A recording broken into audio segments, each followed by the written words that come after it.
Сега, за бюджета, кризата, какво ни очаква и какво ни казват? Господин Стоян Мавродиев, член на националното ръководство на ГЕРБ и финансов консултант на партията. Здравейте, добре дошли. Добре, здравейте. Картината каква е в момента? Понеже едни казват, много е сериозно, рецесия страшно тежко, управляващите пък казват, имаме буфери, нали? Да, управляващите вече станаха прословути, господин Бедров, с тези буфери. Всъщност тези буфери реално не представляват никаква гаранция против и не са антикризисна мярка. Това е стандартна бюджетна политика за последните 10 години.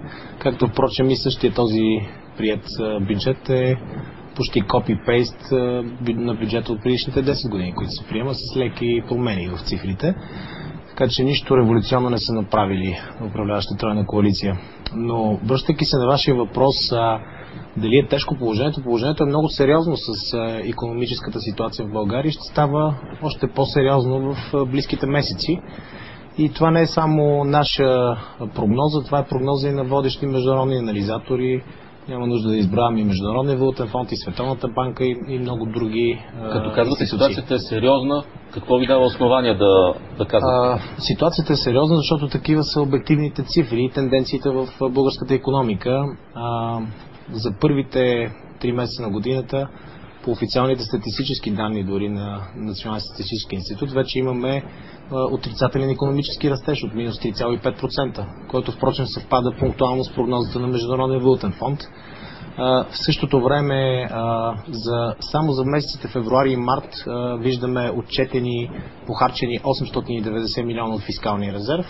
Имаме близо 393 милиона лева на практика отрицателен резултат по отношение на приходите и всички останали цифри, които виждаме, повишаване ниво на безработица, проблемите с притока на инвестиции, с вноса и с износа, във всеки един от тези параметри има сериозен срив.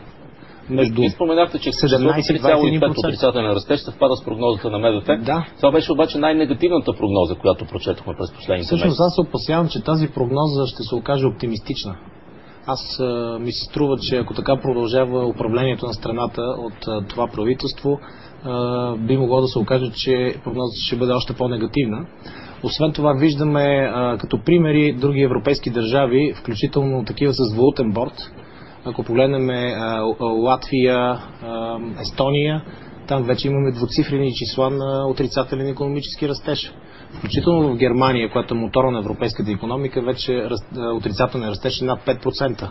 Казвате, ако продължи така управлението, а не става ли дума за неща, които са направени или не са направени преди време? Тоест, в момента има ли толкова голямо значение какво точно се прави, защото тенденцията е сериозна?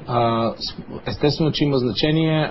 Ние още от лятото на миналата година предупреждахме правителството, че подобно весело и безотговорно поведение, само използвайки заклинания, как няма проблем, как кризата ще ни подмине, спомняте си премиера многократно използваше това заклинание.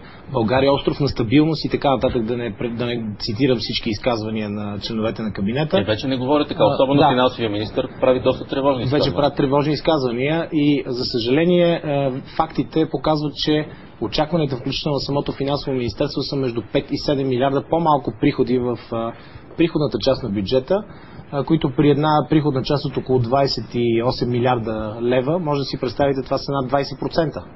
Тоест, вероятните нереализирани приходи ще бъдат в диапазона между 20 и 30%. Това означава една много сериозна дупка в бюджета, която неминуемо ще доведе до това правителството да не може включително да посрещне важни социални разходи, като пенсии, които щедро обещава в момента да бъдат увеличени, като други социални плащания, здравеопазване, образование. Споменахте 7-8 милиарда по-малко приходи. Буферите, ако си спомням добре, бяха 4 милиарда. И те предвиждаха около 10% буфери, в момента виждаме, че ги увеличават, но това отново се прави непрофесионално и по недобър начин, защото тези прословути буфери всъщност означават, че правителството, грубо казано, ще задържи и няма да даде на съответните ведомства и институции, които получават бюджетни средства, определен размер средства. В случая между 10% вече говорят за 20-25% дори да задържат и да не бъдат платени на тези ведомства. Но това отново се прави безогледно, без да се гледа от какво режем всъщност тези пари.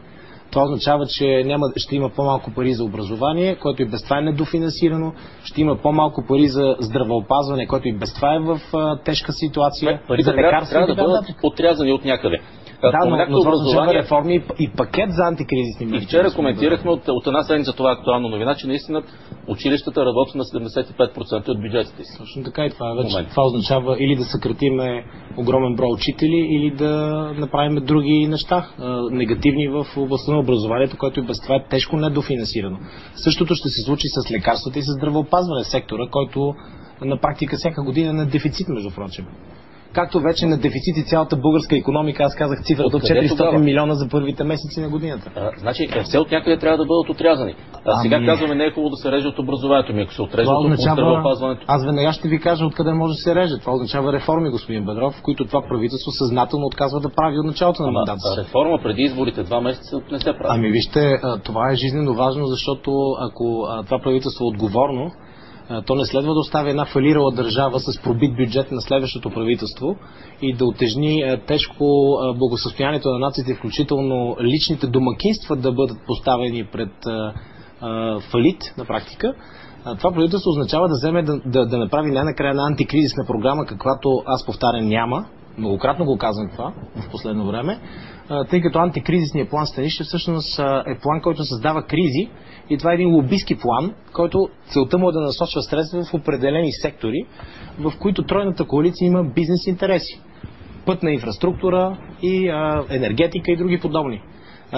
Какво става с останалите сектори на икономиката, за които и вие говорите? Образование и здравеопазване. Това е по-скоро политическо изказване. Дайте конкретен пример реформи, които могат да бъдат стартирани сега, дори преди изборите. Могат да бъдат стартирани сега веднага съкращение на неефективни структури, съкращение на администрация, да се направи сериозна финансова дисциплина, например, в различните ведомства, които продължават да харчат предизборно и по най-безогледния начин, да се направи истинско програмно бюджетиране в повечето от ведомствата, където парите да отиват към определени проекти и с цел получаване на конкретни резултати. От кои ведомства според вас могат да бъдат освободени? Държавната администрация е огромна. Просто вие знаете цифрите.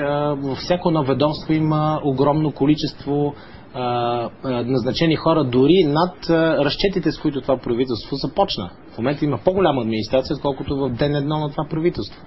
Във всеки един сектор могат да бъдат съкратени ненужни структури, има множество квазифискални структури, които продължават да са неефективни, като БДЖ, знаете, като други подобни дотирани структури, в които правителството очевидно трябва да направи тотална трансформация и да започне да произвежда икономии и да започне да мисли за другите по-жизненно важни звена, като образование и здравеопазване.